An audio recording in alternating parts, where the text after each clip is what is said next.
Okay, this is my informational speech. The title is The Forgotten Breton Bard, Jean Cras. This is my audience. Please introduce yourself. Hi, I'm Robbie. I'm Johnny. Paul. Lyric. They're all over the age of 12. Cras. Who would like to film? Thank you. Alright.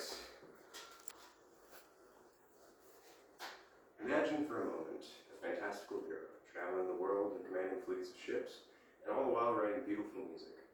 His name is Jean Cras, and he was born in 1879. Today he's been largely forgotten, but as a great admirer of his, allow me to tell you some of his story. For the world shall never gaze again on none of his renown.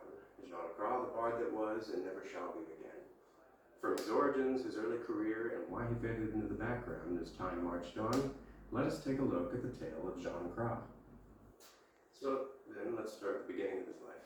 Jean Cras was born in Brest, France, which during his lifetime was the largest and most significant French Navy port on the Atlantic.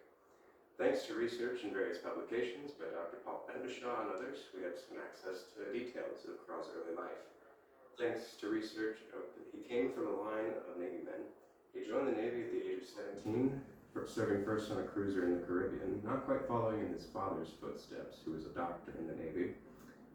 But during his early years, he developed technologies and techniques that changed the way ships communicated with each other and navigated.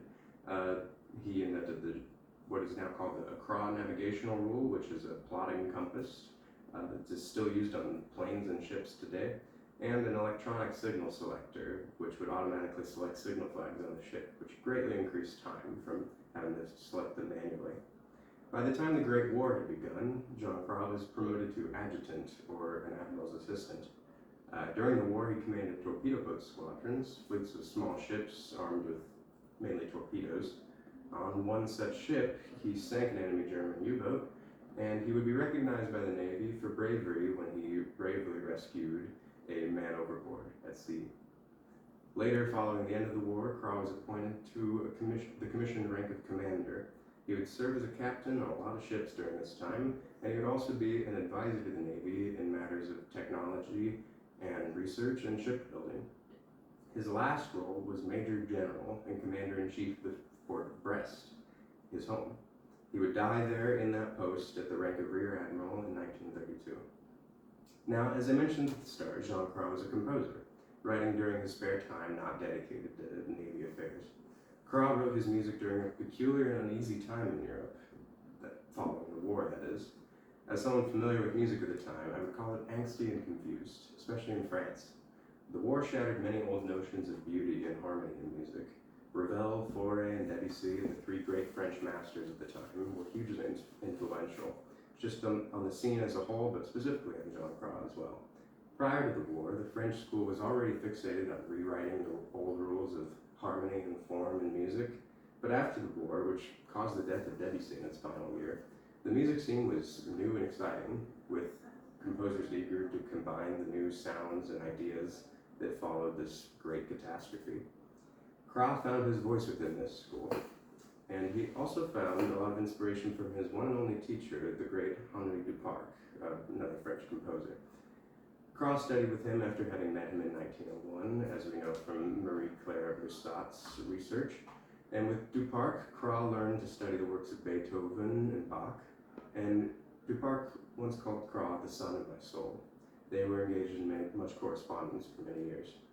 As a fan of Cras and Beethoven, I can personally attest to the influence Beethoven had on Cras, in particular in his string quartet. The opening of the string quartet is this lonely, lilting line that sort of meanders around for a little while, a technique that Beethoven was very fond of and made famous.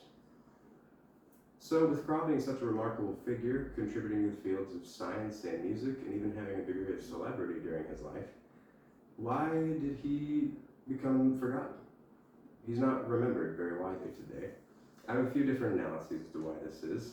He was not a revolutionary composer. He did not set himself apart from his peers. He wrote very good, technically good sound music, but it was much like the music of his peers at the time. And he didn't write very much at all to begin with.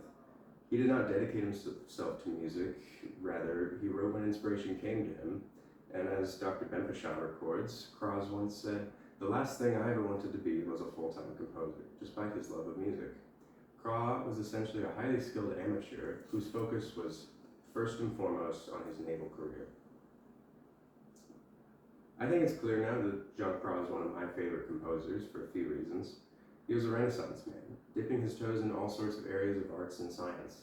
What's more, he was a tender soul, as exemplified not just by the content of his music at large, but also a particular piece of his that he wrote for his children. It's called Ames d'Enfance, or The Souls of My Children. He wrote it for his 3 daughters to play. It's for 6-hand piano, or 3 players. I just think that's sweet. Cras to me is this superhero, having led this gigantic life, and I think he deserves to be remembered. Could you imagine living a life to the fullest like he did, only to just be forgotten?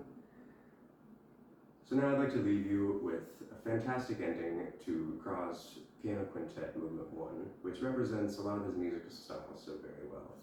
Please enjoy.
Oh, I'm supposed to. Is it still going? Yeah. Okay. You're still here, right? Robbie I'm Gomer, still here. Tony, Paul, Lyric.